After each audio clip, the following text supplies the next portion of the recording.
What's the meaning of champagne?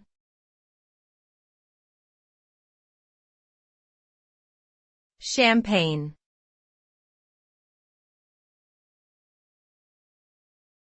Champagne.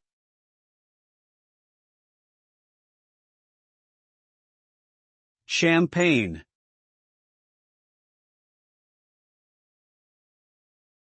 Champagne.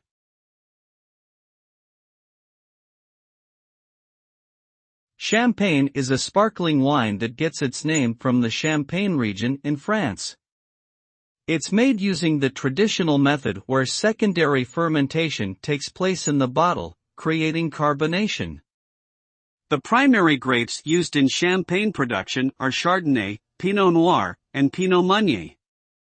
The taste of champagne can vary depending on the producer, but it generally has a crisp acidity, fruity notes, and a yeasty character. Champagne is often associated with celebrations and is considered a luxury item due to its high cost.